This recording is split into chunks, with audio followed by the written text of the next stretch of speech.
Hello there, welcome back to the Ogre, the old Git Reacts reviews and off times reminiscences. Today we're doing, how are we saying that, Grauwyler. Something we've been to do for a little while now. Bought this quite a while ago and I've never got round to doing it for whatever reason. I think the main reason was I couldn't pick which track to do because what do? I dawdle too much and then forget about things. So, but we're here now, so let's have a little listen. Shall we?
The thing that drew me to this album is the sound. It's a good pleasing sound. It doesn't really tell you anything really, because it's a deeply subjective thing. But it's hummable. I found myself. I've not heard this too many times. Enough times for it to start to bed in. But I was humming. I do a lot of off-road cycling, not particularly extreme, but off-road nonetheless, and I found myself humming to this track as I was bimbling along, which is a good sign. And there's a point of interest when I do these reviews, reactions, whatever you want to call them. I listen to the headphones you see me wearing now, clearly, because OBS doesn't work very well with Bluetooth headphones. So this is the first time I've heard this this track with wired headphones on. It does sound different. It shouldn't do, should it? But it does. It shouldn't sound greatly different. It doesn't. But there are distinct differences between these headphones and headphones to the router shot here. It's not like either of them particularly. I mean, they're not top of the range, but they're not cheapos. These are Sennheisers that cost a fair whack, and my Bluetooth ones are Bowers and Wilkins, which did cost quite a whack. And sometimes I wonder whether it's pointless buying really decent headphones when I listen to generally lo-fi music, but you do pick up on things with better headphones. But I'm going on, this track's long enough without me waffling on, but waffle I do. So yeah, suffice to say it sounds a tad different to what it normally does, mainly the drumming, to be honest. But yeah, shut up, get on with it.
pummeling we're getting out, almost machine gun-esque strafing sound. It's the first time I've noticed it, to be honest. I don't, when I listen to music, I don't, if I'm not doing this sort of thing, it is very much a holistic thing, and I don't normally pay much attention to detail unless it is stark. But I'm just pondering just now on the listening. The album cover suggests Renaissance-y, classic-y, romanticism type bollocks. I have no knowledge of artistic periods as such. So, but looking at the album cover, you might presume that there's going to be elements that suggest or that complement the cover, and I think they do really. There is a slightly, this isn't medieval in the way that others do it. It's a little bit current's the wrong word. It's not quite as old as that, but you do get the sense of the romanticism of these sort of paintings is reflected, hinted at more than reflected in the music, and there's a slight crust to the music, which is probably what makes it even better for me. I do like a little bit of, I don't like things too bright, and this isn't too bright. It's got a crusting of either dried blood, rust, hoarfrost, however you want to term it, but it's got that element of certain parts of this would flake off should you apply any degree of force to it.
So the differences in the sound colours on this aren't particularly great, and the main differences are in dynamics, and it's probably one of my favourite things about this track, and probably the album, is the way, I mean, I often say to the point of probably boring people stupid, that I'm all about the blast, which as a generalisation is true, but when the percussive elements go for a range of dynamics like this does, this is the way to do it. The building the moment. I mean, at the moment, just when I clicked off the the pace was in the ascendant, it was building up again, and so it keeps you guessing, but it does keep the sound fresh and keep your attention. So I'm quite happy to drift off to ultra fast stuff. In fact, it's probably easier to drift off to ultra fast stuff than it is to ultra slow. But the point I'm making is that the range of dynamics here does keep your attention and just stop that inclination I have to just put myself somewhere else.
When there are changes in pace, and just now is probably one of the better examples of it.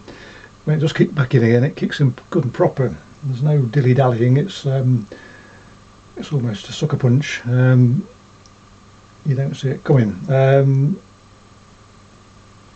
You sort of do, but I know what I mean. And I think another aspect of this artist that I quite like is the subtle and almost shy keyboard on here. The synthesizer is well in. It's not hidden, but it's not jumping out here. That's temptation with a lot of artists, is to throw the keyboards way to the front, which isn't a bad thing. You know, it depends on the music you play, and but I think the temptation is to do so to the detriment of the guitar very often, and this isn't the case here. It's more of a, you can say it's just mood setting, it, because it's a bit more than that. It certainly provides the atmosphere, or assists with the atmosphere, and it is the aspect, the aforementioned humming stems from this keyboard tone, really, keyboard riff, whatever it is. But it is just the right balance for me. As I say, very often, there's lots of music I like which does have prominent keyboards well to the front, but I do like it when it's more subtle, like it is here.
So there you go. It did come to me as I was listening to the final bit there, that the synthesizer keyboards, whatever they are, do sound like wind howling through a tower of some description, or perhaps through the entrance to caves. It's that sort of keyboard tone, which very much adds to the atmosphere. So there you go. Quite enjoyed it. Enough to buy it, so I enjoyed it a lot. And well, that's all I'm going to say about the matter, to be honest. Yeah, clicky bollocks. Catch you all next time. Cheerio.